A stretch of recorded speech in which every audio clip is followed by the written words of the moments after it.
دینی معاملات میں بھی انسان کو یہی سوچنا چاہیے کہ کم وقت کے اندر زیادہ سے زیادہ فائدہ مجھے کیسے حاصل ہو سکتا ہے۔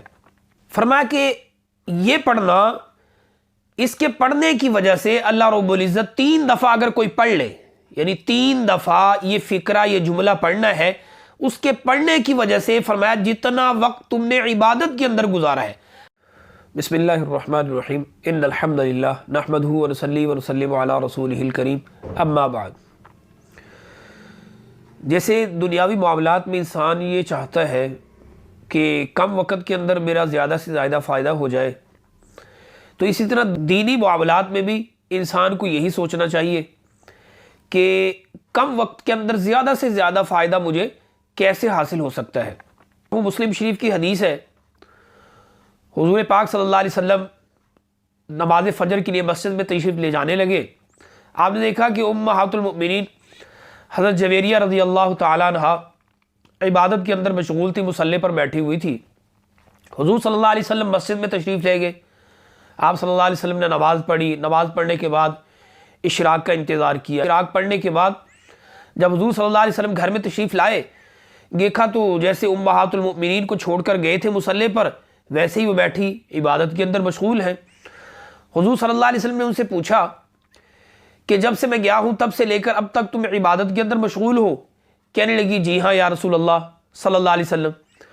تو آپ صلی اللہ علیہ وسلم نے فرمایا میں تمہیں ایک جملہ بتاتا ہوں، ایک فقرہ بتاتا ہوں، اگر تم اس کو پڑھ لو گی تو جتنا وقت تم نے عبادت کے اندر گزارا ہے، اللہ رب العزت اس سے کہیں زیادہ اجر و ثواب اس فقرے، اس جملے کی پڑھنے کی وجہ سے تمہارے نامہ اعمال میں لکھ دیں گے۔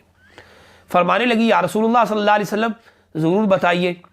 آپ صلی اللہ علیہ وسلم نے فرمایا کہ 3 مرتبہ یہ پڑھنا سبحان اللہ و بحمدہ عدد خلقہ و رضا نفسہ و زینت عرشہ و مداد کلماتہ۔ فرمایا کہ یہ پڑھنا، اس کے پڑھنے کی وجہ سے اللہ رب العزت 3 دفعہ اگر کوئی پڑھ لے، یعنی 3 دفعہ یہ فقرہ، یہ جملہ پڑھنا ہے، اس کے پڑھنے کی وجہ سے فرمایا جتنا وقت تم نے عبادت کے اندر گزارا ہے۔ اب دیکھیں نماز فجر کا وقت کم از کم 1 سے سوا گھنٹہ ہوتا ہے، پھر اشراق کا انتظار، پھر اشراق کی نماز، تو یہ کم از کم تقریباً امہات المؤمنین کے عبادت کا وقت تقریباً 2 گھنٹے بنا۔ تو حضور صلی اللہ علیہ وسلم نے فرمایا کہ اگر تم یہ کلمات 3 دفعہ پڑھ لیتی تو اللہ رب العزت تمہارے نامہ اعمال میں 2 گھنٹوں سے زیادہ کی عبادت کا اجر و ثواب جو ہے وہ لکھ دیتے۔ دیکھیں 1 منٹ بھی نہیں لگتا، 1 منٹ کے اندر انسان 3 مرتبہ یہ فقرہ بڑی آسانی کے ساتھ پڑھ سکتا ہے، تو انسان پھر کیوں محروم رہے۔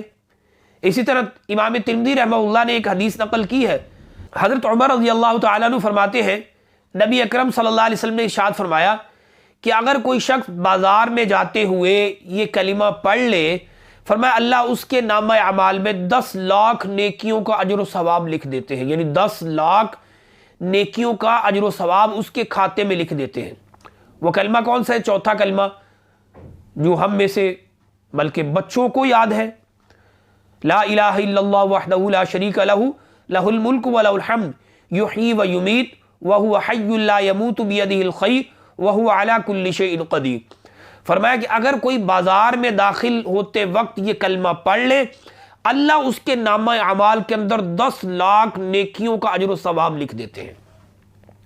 بلکہ کتابوں کے اندر لکھا ہے کہ صحابہ کرام اپنے گھروں میں ہوتے، ان کو بازار میں کوئی کام نہ ہوتا، اس کے باوجود وہ بازار میں داخل ہوتے، بازار میں جاتے صرف اور صرف حضور صلی اللہ علیہ وسلم کے بتائے ہوئے اس عمل کو کرنے کے لیے، بازار میں قدم رکھتے اور چوتھا کلمہ پڑھتے جو حضور صلی اللہ علیہ وسلم نے بتایا ہے، پڑھنے کے بعد اپنے نامہ اعمال میں وہ نیکیاں لکھواتے اور واپس آ جاتے۔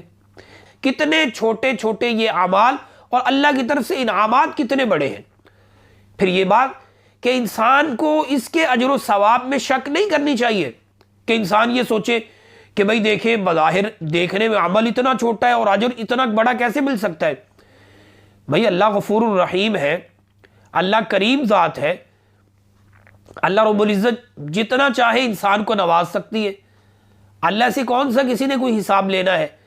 تو اس لیے یہ اس ہستی کا بتایا ہوا عمل ہے جس کی بات کے اندر ذرہ برابر شک بھی انسان کو دائرہ اسلام سے خارج کر سکتا ہے۔